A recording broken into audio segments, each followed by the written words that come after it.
사도신경으로 우리 신앙을 고백하겠습니다. 전능하사 천지를 만드신 하나님 아버지를 내가 믿사오며 그 외아들 우리 주 예수 그리스도를 믿사오니 이는 성령으로 잉태하사 동정녀 마리아에게 나시고 본디오 빌라도에게 고난을 받으사 십자가에 못 박혀 죽으시고 장사한 지 사흘 만에 죽은 자 가운데서 다시 살아나시며 하늘에 오르사 전능하신 하나님 우편에 앉아 계시다가 저리로서 산자와 죽은 자를 심판하러 오시리라. 성령을 믿사오니 거룩한 공예와 성도가 서로를 통하는 것과 죄를 사하여 주시는 것과 몸이 다시 사는 것과 영원히 사는 것을 믿사옵나이다. 아멘. 다음 우리를 대표해서 김유금 전도사님 기도해 주시겠습니다. 같이 기도하시겠습니다. 할렐루야. 주는 우리의 하나님이시니 우리가 주께 감사하며 우리가 주를 높이며 송축하나이다. 하나님 아버지, 거룩한 성일을 맞이하여 하나님의 자녀들이 거룩한 성소에서 아버지께 감사의 예배를 드리오니 기쁘게 봐두옵소서. 한 주간 동안 알게 모르게 지은 죄를 예수님의 존귀하신 보혈로 깨끗이 씻으사 정한 영을 새롭게 하시고 정결한 신령으로 예배드리게 하옵소서. 아버지, 지난 한 주간은 설명절 연휴로 고향에 다녀오고 부모님과 형제자매가 모여 주님의 은혜와 아름다운 교제를 나누게 하심을 감사드립니다. 아직도 믿지 않는 가정들 인가 기도의 되기를 간절히 바라고 원하오며 믿음 안에서 사는 가정들은 믿음의 명문가를 이루어 하나님의 영광을 위해 크게 쓰임받기를 간절히 바랍니다. 우리의 소망이 되신 하나님 아버지, 주님의 은혜 가운데 새로운 2월을 맞이합니다. 설렘과 기대와 희망으로 시작한 2025년, 아직도 계획을 세우지 않았다면 이제라도 세우게 하시고, 사람이 마음으로 자기의 길을 계획할지라도 그 걸음을 인도하시는 자는 여호와인 줄을 우리가 아오니 주님의 뜻 안에서 아름답게 열매 맺게 하옵소서. 아버지, 추운 엄동설함과 한파 가운데 나라의 부르짖고 군복무에 힘쓰고 있는 대한의 아들들을 지켜주시고 국정의 혼란에 빠진 이 나라를 민족을 굽어 살펴주시옵소서. 또한 추운 겨울을 우리의 신앙생활이 움츠려 들지 않도록 성령의 뜨거운 능력으로 허락하시고 설 명절을 계기로 쉬지 말고 기도하며 범사에 감사하는 2월이 되게 간절히 소망합니다.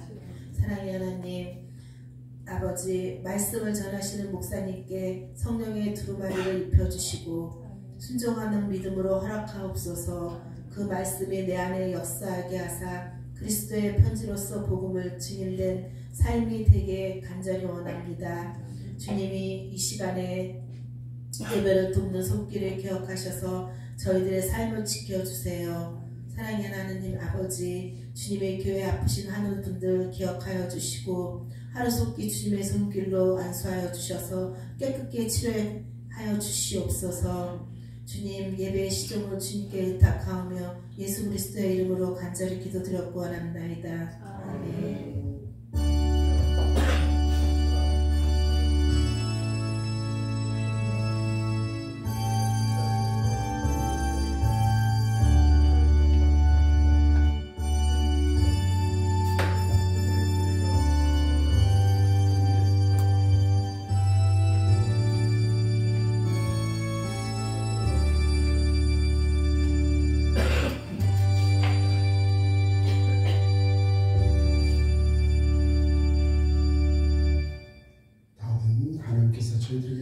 말씀을 서로 교독하는 시간을 갖도록 하겠습니다. 오늘 말씀은 요한복음 6장 6절로 15절의 말씀이 되겠습니다. 요한복음 6장 6절로 15절, 제가 가지고 있는 성경으로는 신약성경 151쪽에 있습니다. 신약성경 151쪽에 요한복음 6장 1절로 15절의 말씀 찾으시기 바라고 하겠습니다. 제가 먼저 공독합니다. 그 후에 예수께서 디베랴의 갈릴리 바다 건너편으로 가시매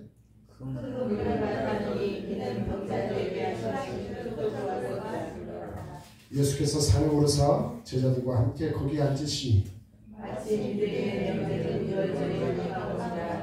예수께서 눈을 들어 큰 무리가 자기에게로 오는 것을 보시고 빌립에게 이르시되 우리가 어디서 떡을 사서 이 사람들을 먹이겠느냐 하시니 이렇게 말씀하시면 친히 어떻게 하실지 아시고 빌립을 시험하고자 하시니라. 빌립이 대답하되 각 사람으로 조금씩 받게 할지라도 200데나리온의 떡이 부족하리이다. 제자중 하나 곧 시몬 베드로의 혼자 아니라 예수께 여짜오되 여기 한 아이가 있어 보리떡 5개와 물고기 2마리를 가지고 있나이다. 그러나 그것이 이 많은 사람에게 얼마나 되겠사옵나이까. 예수께서 이르시되 이 사람들과 함께하라 하시니 그곳에 잔디가 많으니라. 사람들이 앉으니 수가 5,000명 되었더라. 예수께서 떡을 가져 축사하신 후에 앉아있는 자들에게 나눠주시고 물고기도 그렇게 그들의 원대로 주시니라. 그들이 배부른 후에 예수께서 제자들에게 이르시되 남은 조각을 물고 버리는 것이 없게 하라 하시므로 이에 거두니 보리떡 5개로 먹고 남은 조각이 12바구니에 찼더라. 그 사람들이 예수의 사용하시는 이 떡을 보고 말하되 이는 참으로 세상에 오실 그 선지자라 하더라. 우리 다 같이 합동합니다. 시작. 그러므로 예수께서 그들이 와서 자기를 억지로 붙들어 인구로 사무리를 주하시고 다시 혼자 산으로 떠나 가시니라. 아멘. 예, 오늘 말씀의 제목은 불가능을 넘어선 기적이라는 말씀으로 오늘 나누고자 합니다. 먼저 말씀을 나누기에 앞서 잠시 기도하시겠습니다. 사랑이 많으신 하나님 아버지 감사합니다. 오늘도 저희들이 있어야 할 자리 주님 전에 나와 하나님 앞에 일을 올립니다. 하나님, 어느 한 전도사의 찬양 가사, 내 삶에 당연한 건 하나도 없었던 것을 모든 것이 은혜였어라고 고백합니다. 저희도 당연히 하나님께서 아무것도 아닌 저희들을 이 자리에 부르시고 하나님 앞에 예배드리게 하시며 하나님의 무한하신 그 사랑과 은혜가 임하게 하심을 진심으로 감사를 드립니다. 하나님, 겸손히 주님 전에 나와 하나님의 말씀을 듣고자 하오니 하나님께서 우리 삶의 지표가 되고 생명력이 있는 말씀으로 저희의 삶의 영혼이 솟아내는 귀하고 복된 시간으로 역사하여 주옵소서. 감사를 드리며 예수님의 이름으로 간절히 기도드리옵나이다. 아멘. 우리 사람들은요, 불가능의 상황들을 매일같이 맞닥뜨리면서 살아가는 경험을 하게 됩니다.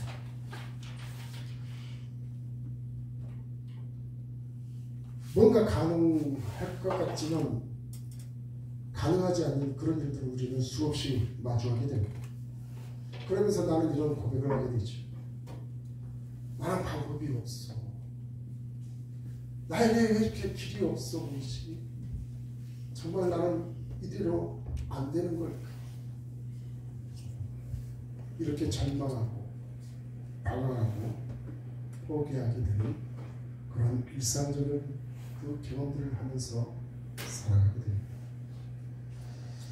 하지만 우리 주님은 오늘 말씀하시기를 그러한 불가능의 상황을 넘어서라고 말씀하고 계시다는 것이죠.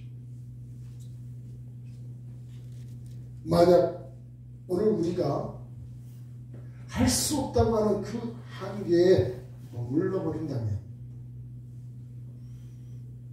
우리는 불행한 존재가 되고 말 것입니다. 현재 내가 겪고 있는 그 모든 상황을 극복할 때, 나에게 맞닥뜨린 그 모든 어려운 상황들을 내가 극복하게 될 때 나에게 발전이 있게 될 것이고 행복이 있을 것이고 또한 가치가 있어 거기에 또 다른 소망이 나에게 새록새록 솟아나게 되는 그러한 경험을 우리는 하게 될 것이라는 것입니다. 오늘 성경책에 나오는 이 이스라엘 민족들은 자신의 그 광야의 길 속에 아멜렉을 만났을 때 그들은 불가능의 상황을 실감하게 됩니다.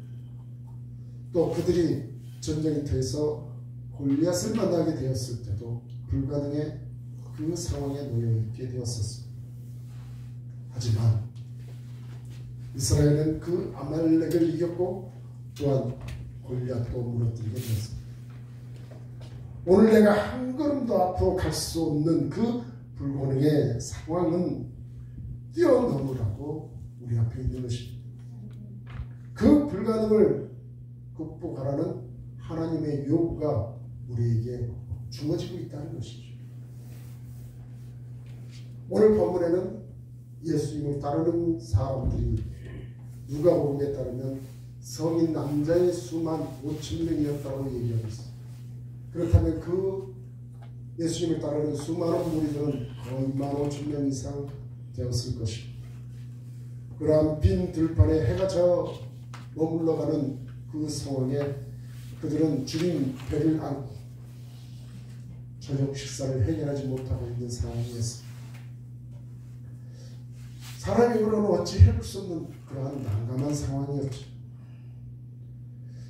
이 주님 백성들에게 필요한 것이 있었습니다. 그것은 바로 먹을거리였던 것이죠.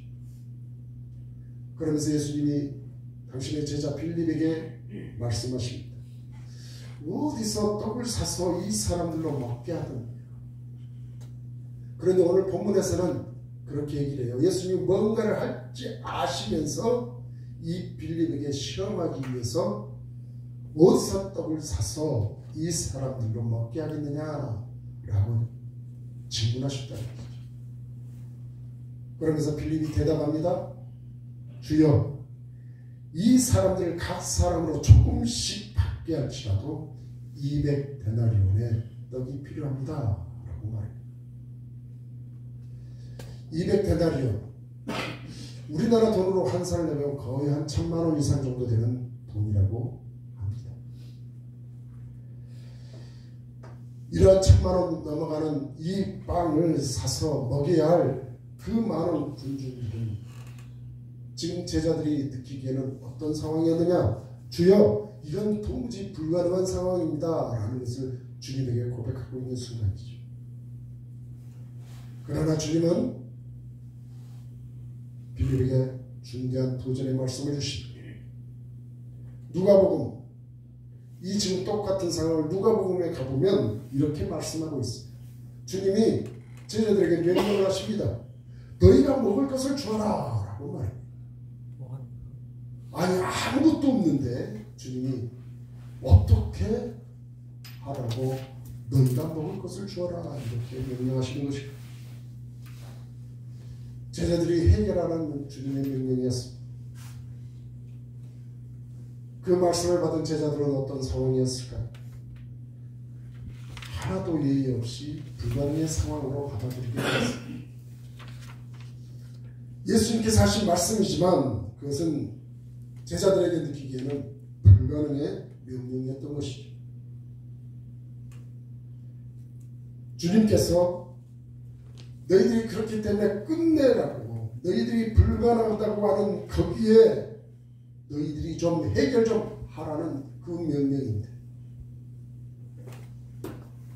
제자들은 도저히 할 수 없는 불가능의 상황이라고 지금 받아들이고 있었던 것입니다. 다시 주님이 말씀하십니다. 너희가 먹을 것을 주어라 라는 이 말씀에 오늘 우리는 깨달아야 할 메시지가 있다는 것이죠. 주님은 그 수많은 무리들을 향해서 먹을 것을 너희들이 해결하라고 하는 이 말씀에 거기에 너희에게 그 안에 답이 있다는 것도 제시하고 있다는 것이죠. 우리 주님은 허튼 말을 하시는 분이 아닙니다. 너희들이 그것을 해결하라 하는 그 말씀 속에는 너희 안에 풀어야 할 답이 그 안에 존재하고 있다라는 것을 의미하는 것이죠. 이 제자들은 주님이 하시는 그 말씀에 그 진리가 무엇인지 깨닫지를 못했습니다. 단지 예수님이 하시는 그 말씀은 불가능한 말씀으로 받고 있지만 예수님은 너희 안에 답이 각각에 있다는 것을 말씀하고 계시는데, 따라서 여러분이 겪고 있는 문제들, 그리고 그 고통, 그리고 그 짐은 여러분이 가지고 있는 그 짐 속에, 여러분이 가지고 있는 그 문제 속에 해답이 있다는 것을 아시는 여러분이 되시길 바랍니다.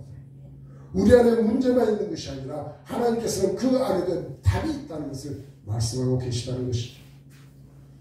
따라서 여러분 그 답을 발견하시기를 바랍니다. 그 답을 붙잡기를 바랍니다. 그 답을 활용하시는 여러분이 되시길 바랍니다. 각각의 답이 있다라는 그 말씀이 무엇이냐? 제자들이 먹을 것을 찾아보다 보니까 발견한 것이 하나 있었어요. 한 아이가 보리떡 5개와 물고기 2마리를 가지고 있었습니다. 한 아이의 식사량이지요. 그런데 안드레가 발견한 그것에 대해서 주님에게 보고를 합니다. 한 아이가 보리떡 5개와 물고기 2마리를 가졌나이다. 그러나 그것이 이 많은 사람들에게 얼마나 되겠습니까? 라고 주님에게 보고를 하죠. 다시 말하면 주님께서 너희가 먹을 것을 주어라 하셨지만 우리가 먹을 것을 찾다 보니까 이것밖에 없습니다. 그러니 계속적인 절망적인 상황입니다. 주님. 하지만 이 말씀 속에 계속해서 제자들이 느끼는 것은 답을 찾지 못하고 있는 제자들의 모습이라는 것입니다. 하나님께서 분명히 가까이 답을 주고 계시는데 말이에요. 성경에 보면 여러 가지 사건들이 나오는데 똑같은 원리로 우리에게 말씀하고 있습니다. 그 대표적인 예로 아람의 나아만 장군이라는 사람이 있었습니다. 그때 그 집에 한 사람이 있었어요. 이스라엘의 포로로 끌려온 한 소녀가 있었어요. 이 나아만은 나백이라는 문둥병이라는 병이 걸렸던 사람입니다. 그런데 그 집에 이스라엘에서 포로로 끌려왔던 한 소녀가 있었는데 그 소년이 주모에게 이렇게 얘기를 합니다. 이스라엘의 선지자 앞에 가면 내 주인의 병이 나으리다 라는 말을 전해줘. 그래서 이 주모가 이 말을 듣고서 나아만에게 나아갔어.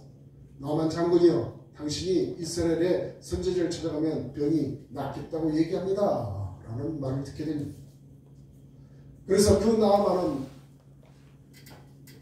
이스라엘의 선지자에 찾아가서, 물론 그 와중에 여러 가지 사연들이 있지만 어찌됐든 그는 요단강에 몸을 7번 담고서 깨끗하게 병 고침을 받게 됩니다.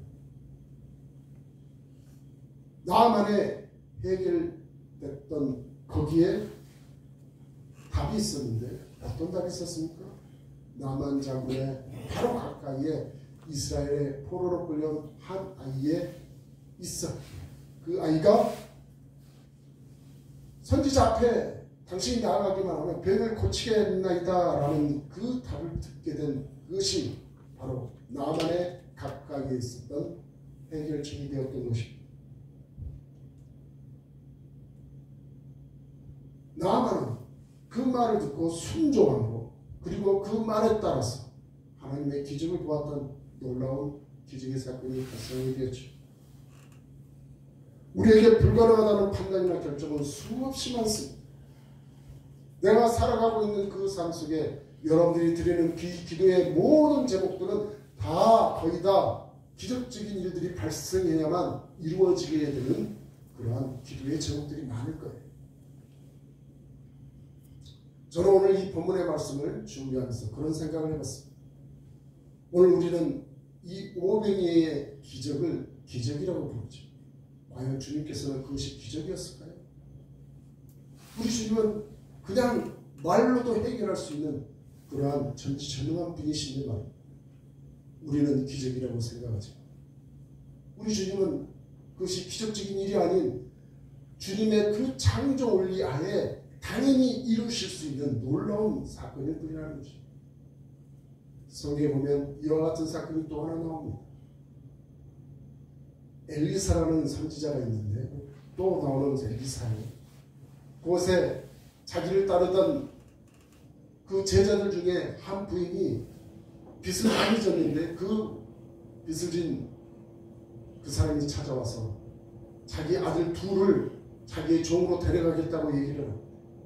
그래서 이 과부가 그 엘리사에게 찾아와서 저 사람이 나를 못 살게 하는데 어떻게 하면 해결책이 있나니까 얘기를 했더니 엘리사가 그에게 얘기합니다. 당신이 가지고 있는 것이 무엇이 있어? 라는 그 말에 저는 저희 집에 가지고 있는 것이라고는 기름 한 병밖에 없습니다. 그래서 그 말을 듣는 엘리사는 그 과부에게 말합니다. 당신은 당신 이웃들에게 빈 그릇들을 수없이 빌려오시오. 그리고 그 빈 그릇에 당신이 가지고 있는 기름을 부으시오. 그 말만 합니다. 그 과부와 두 아들이 주위에서 빌려온 그 그릇들을 문을 닫고 거기에 계속해서 기름을 부었더니 한 병밖에 없었던 그 기름이 오늘 오병이의 기적처럼 겨우 보리떡 5개와 물고기 2마리밖에 안 된 것이 5천여 명이 아니 15,000명이나 먹고도 남을 그 오병이가 남듯이 그 기름은 빈 그릇이 없어질 때까지 계속해서 그 기름이 차게 되는 역사가 있었던 것입니다. 참 우리로서는 도저히 이해할 수도 없고 상상할 수도 없는 일들을 우리 주님은 아주 당연하다는 것이 하시는 사건들이 성경 속에는 기록되어 있습니다. 그렇다면 저와 여러분은 그 사건들을 기적적인 사건이야, 나에게 그런 일이 일어날 수 있을까라고만 생각해야 되는 것입니다. 오늘 우리는 그것을 한번 살펴보기를 원합니다. 우리는 불가능을 넘어서야만 합니다. 불가능을 뛰어넘는 가능이 있다는 신앙생활을 하시는 여러분이 되시길 바랍니다. 왜 하나님이 우리에게 그 길을 막을까요? 그 막힌 길에 주저앉으라고 우리 주님이 그 막힌 길을 저에게 주시는 것입니다. 우리 주님은 그 막힌 길을 넘어서라고 말씀하고 있다는 것입니다. 그 막은 길은 열리게 되어 있는 길이라는 것을 우리로 알게 하시기 위해서 그 길을 허락하신 것입니다. 하나님은 우리에게 문제를 넘어서서 축복의 자리로 나아가라고 그 문제를 우리에게 주고 계시다는 것입니다. 여러분의 가정의 문제는 가정 안에 답이 있습니다. 내 신앙생활의 갈등의 문제는 내게 답이 있다는 것입니다. 또한 우리 교회의 문제 또한 우리 교회 안에 답이 있는 것입니다. 답을 멀리서 구하는 여러분이 되시지 마십시오. 답은 가까이에 있습니다. 하나님은 5,000명을 먹이고 남게 되는 12광지를 남기는 놀라운 기적을 우리에게 보여주셨습니다. 여기에 변치 않는 원리, 목적이 있다는 거예요. 하나님의 기적은 마술과 다릅니다. 마술이라는 것은 어떤 우리 눈으로 보면 놀라운 현실이 우리 눈앞에 보이지만 그것은 속이는 동작에 불과한 것입니다. 하지만 하나님이 하시는 그 기적의 역사는 우리에게 눈속임을 하시는 그러한 기적이 아니라는 것. 바로 직시할 수 있는 하나님의 놀라우신 그 기적의 사건들은 분명히 이 눈으로 목도할 수 있는 기적의 사건으로 우리에게 보여주고 계시다는 것입니다. 따라서 하나님께서 펼쳐주시는 그 기적의 역사는 창조의 역사와 동일된 그러한 자연의 질서 안에서 기적의 원리로 역사하시는 것이라는 것을 아시는 여러분이 되시길 바랍니다. 여러분 마늘 한 쪽을 심으면 10쪽이 넘게 되는 수확을 거두게 됩니다. 감자 농사를 지어보신 분들도 아시겠지만 여러분 감자 쪼가리 하나 땅에 심어놓으면 그것이 나중에는 10개, 15개의 감자알이 주렁주렁 매달려서 수확을 하게 됩니다.